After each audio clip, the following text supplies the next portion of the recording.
Rapaziada, tá tudo parado, né? Os jogadores estão de férias, mas as notícias elas continuam. E aí eu trago a informação do dia, através do repórter Luiz Fabiani, da Rádio Bandeirantes, de que a fornecedora de material esportivo, a Adidas, está assim próximo de fechar com o Corinthians num contrato pelos próximos 10 anos. Algo que já se aventava, né?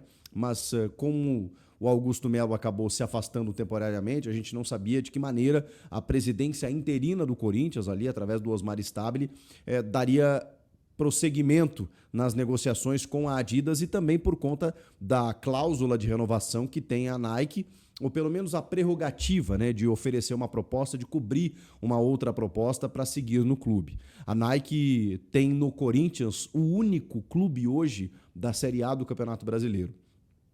A Nike tem diversos acordos mundo afora, né? Mas no Brasil ela acabou perdendo um pouco de espaço, né? Saiu de outros clubes, né? Flamengo, Inter e tal, ficou no Corinthians. E a Nike oferece ao Corinthians um contrato defasado, entende o Corinthians dessa maneira. Porque hoje são 30 milhões de reais anuais. Para vocês terem uma ideia, é claro que não dá para comparar com o Barcelona da Espanha, mas o contrato com o Barcelona é de 700 milhões anuais. Com o Corinthians, 30 milhões anuais. E aí a pergunta que eu faço ok, a gente tem que colocar em prateleiras diferentes, mas será que a distância é tão grande? De 30 milhões para 700 milhões?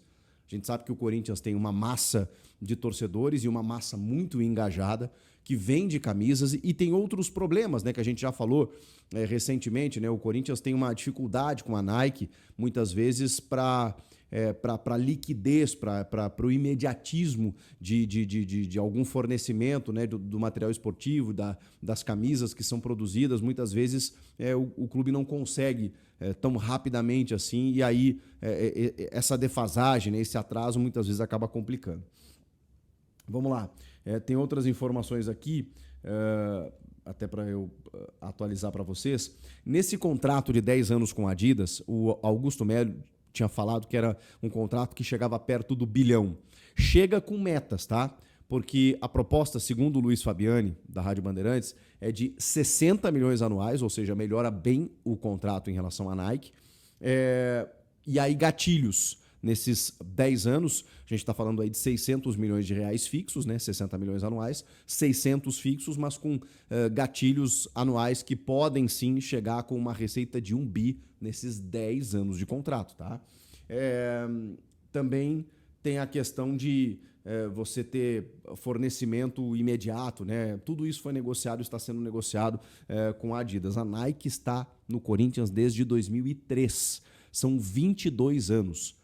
Seria uma parceria aí longeva e de muitos títulos, muitas conquistas, muitas histórias, né? E também, obviamente, fracassos, né? O futebol tem disso, mas os maiores títulos desse clube acabaram, né, acontecendo com a Nike, né, fornecendo a sua camisa e o material esportivo. Talvez a gente esteja diante de uma nova era, ainda não está sacramentado, mas está muito perto, muito encaminhado aí o Corinthians para não rescindir, né? Porque o contrato é até esse ano e a Nike tem uma cláusula de renovação, mas tem que firmar uma proposta que cubra, né? No caso do dobro, como a Adidas está oferecendo, acho muito difícil. O Corinthians deve realmente firmar com a Adidas pelos próximos 10 anos. Vamos ficar de olho nessa situação. Agora, corintianos, atenção, hein? Pode ter proposta por zagueiro do Corinthians, Félix Torres. O torcedor anda meio bravo com ele, mas ele tá atraindo olhares estrangeiros aí?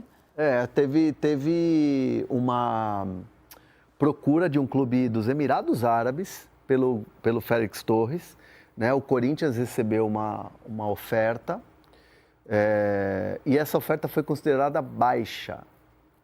Então, o Corinthians não se empolgou com os valores, foi de fato um valor baixo, pelo que eu pude apurar.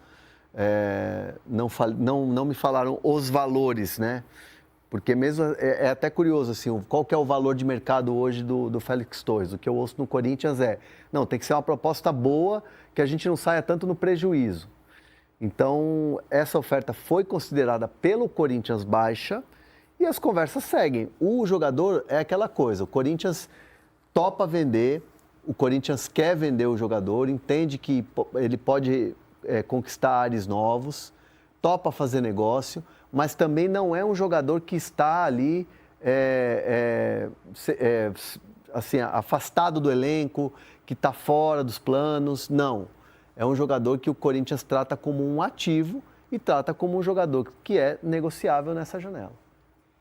E quem tá muito badalado é o Biel, né? Atacante que jogou Biel no Bahia. Tá demais. E tava no Sporting, né? Tá no Sporting. Tá no Sporting ainda, um jogador ponta, né? Um jogador de velocidade aí pelos lados.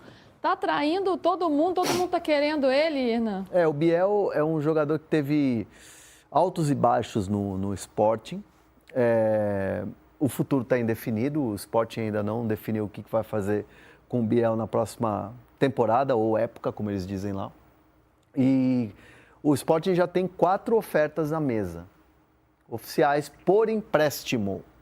Matéria aí minha e do Bruno Andrade. Corinthians, São Paulo, Atlético Mineiro e Vasco fizeram essas ofertas. A gente ainda não tem nenhuma confirmação do lado do Sporting, né, a apuração do Bruno, de qual clube agradou mais a proposta. O que eu tenho é que, assim, há uma vontade muito grande do São Paulo em ter o jogador e do Atlético Mineiro. Sabe aquela coisa de fome, apetite? Vamos competir aqui? Vamos fazer uma oferta? O que eu tenho é isso.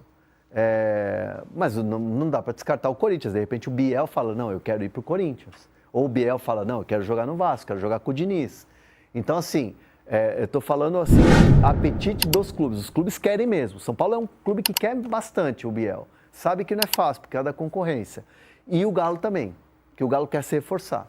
O Galo vai se reforçar e o Cuca está pedindo contratações, então e seria um modelo de contratação interessante para o Atlético Mineiro, aquela coisa do empréstimo com opção de compra.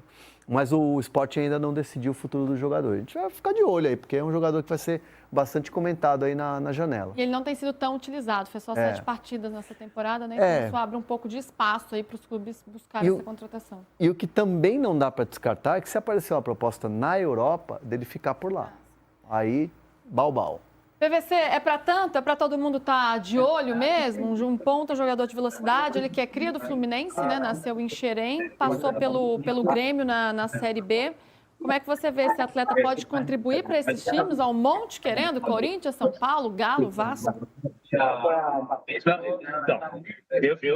Eu acho o Biel um talento desperdiçado, que até agora ele não conseguiu se confirmar. Então, ele teve problema no Bahia, de, às vezes, reclamar de ficar no banco, e o Bahia não fez questão de permanecer com ele. O Bahia não precisava negociar o Biel. Veja que o Ademir está jogando, o Eric Pulga está jogando, o Lúcio Rodrigues entra no time, às vezes sai do time para jogar o William José, mas está jogando.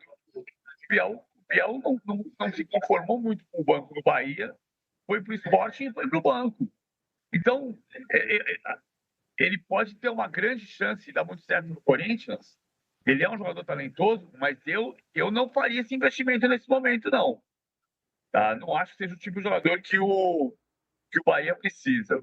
Só fazer um parêntese aqui, saíram as escalações quando vocês quiserem. Os 2 times estão no campo aquecendo. O estádio está enchendo, mas não está cheio. Tinha muito mais gente em Boca e Benfica.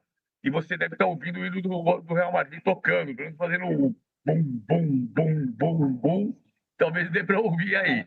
É a situação aqui no estádio Hard Rock em Miami. Repito, eu não faria esse esforço pelo Biel.